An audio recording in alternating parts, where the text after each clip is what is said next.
Print, and what we're doing with Gelli Printing is mono printing. We're only going to get one print of what we're doing, and also we'll get some ghost prints and scrap prints, and we'll use a piece of paper to sort of roll off excess paint from the roller, and it'll create its own sort of interesting print.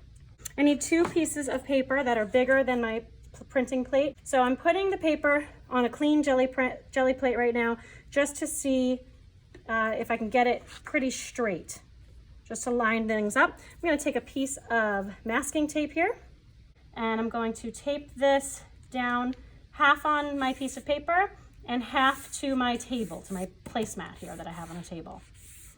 And then I'm just going to lift this open. So now I have this hinge where I can always line things up. That's the hardest part when we're pulling multiple times onto one piece of paper from a jelly plate, is getting this to line up every single time. So this ensures that. And then I need a second piece of paper, which will be catching my ghost prints, which are extra ink that's on here we'll just get off the plate, and we'll clean my brayer on here as well. And this will be sort of a fun little thing to print onto. Okay, to start, what we're going to be doing is picking a color of tempera paint to make a base color on here. Here we go. Okay, I'm putting a little bit of paint on there. Now I'm going to take my brayer, which again is just a roller, and I'm going to roll, you can wipe this onto your scrap paper, roll the paint onto the jelly plate gently. Jelly plates are delicate. They can get carved into, which you don't want. You want a nice smooth surface. So don't do anything that will harm the surface or gouge anything into the surface. You want to be gentle with it. So I just added a little bit extra paint. We're just using tempera paint just because it is much easier to clean up, and it works just fine on jelly plates.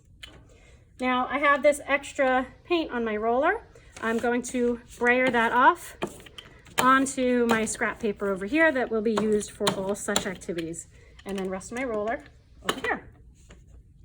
Now I'm going to flip what's going to be my good paper down onto here and press, which is a burnishing, just a gentle rub. Make sure it's not moving around too much.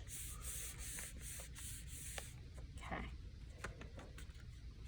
And carefully peel, and you can see that printed onto the paper, just a simple background square. Now I can get a ghost print from this. There's still some paint left, so I'm just going to kind of arrange it haphazardly onto my scrap paper here where I'm getting all my excess off onto, and try to push that down and lift off some extra paint. I might be able to do that again. Just get as much off as you can. It doesn't have to be perfect, but there you go. I've printed some of that off. Next, I'm going to add my second color. Be careful if they're closed when you open them that they don't splat on you. Okay, and pour very slowly. Tempera paint is very liquidy, so a little bit will go a long way. So just a gentle pour. This one's a little thicker, which is kind of good for me because I can spread it out. Some of them come rushing out in 2 seconds, so be very careful. Brayer this on. Now you can brayer an entire plate, or you can leave some places sort of bare. That's up to you. I have extra on here. I'm going to roll off. Maybe I'll go in different directions because I'm also thinking about what I want this kind of scrap paper to look like as well. And now maybe I'll use a stencil this time. So I have these pieces of paper I've cut or torn into different shapes. And anywhere I put this is creating a mask, which means that the pink, in this case, the magenta, will not transfer to my good paper where the mask is because it's blocking it for me. So you want to think about how that works visually for you, and if that's what you want. Put that one there. This is just cut from a piece of magazine cover. Maybe I'll throw a little open circle in here. Play around with whatever you cut yourself, or whatever you see hanging around. It's up to you. Maybe I'll throw the little polka dot here.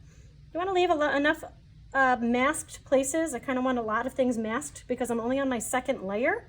So I don't want to cover up all the yellow with the pink in this case. Sometimes you might want that transparency and show that through. I'm going to try that. Now you'll notice that this paint is still a little wet, so we might also get some transfer back and it is what it is. It's just kind of part of the exploration. Gelli print making, monoprints this way is very sort of chaotic, and you get some unexpected results sometimes. So you learn to know what to expect the more you practice. So again, I'm just burnishing the back carefully, peeling back. Oh, and I can see I got some transfer, but one of my stencils also got stuck to my paper. So I'm gonna carefully peel that off. You can just sort of bend the paper a little bit. There we go. And you're also seeing some of the paint transfer that was already on the stamp, which is kind of fun. I'm gonna put that here, peel this off. Now I can peel all of these off, or I can peel some of them off. And I'm going to grab some negative space and ghost printing here from my scrap paper. And then I got a little bit of a ghost print, and I got a little of that circle there. I'm gonna peel that off now, flip it onto some scrap paper on the side, and do another one.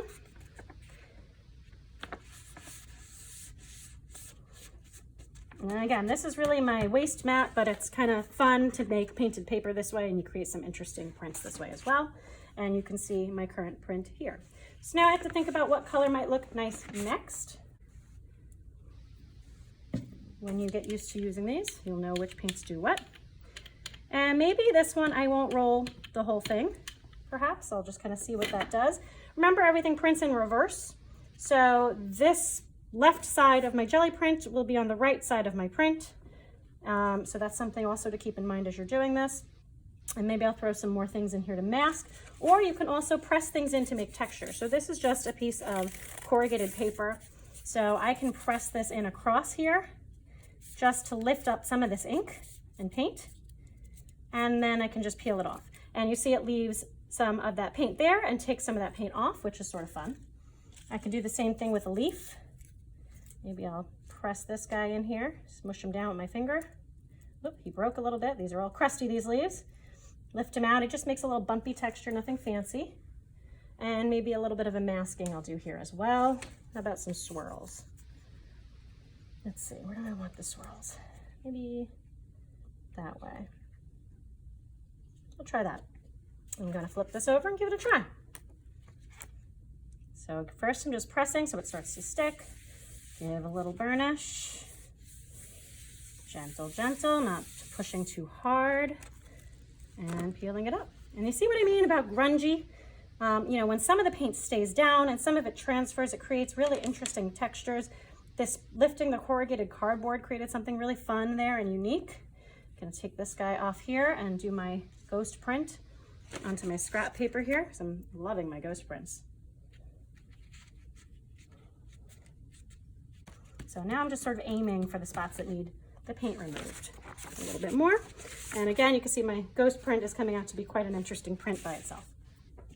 Now I have to decide if I want to do one more thing here maybe, or two more things. You can go as many times as you want really, but I like this right now and I don't want to lose all of this. Now there's really open space here on the bottom right, which when I print is the bottom left. So I'd like to add something there of interest. So I think maybe I won't roll this, and maybe I won't brayer this one, and I'll just do some drips and splats. Very carefully pulling that down, rubbing, pressing.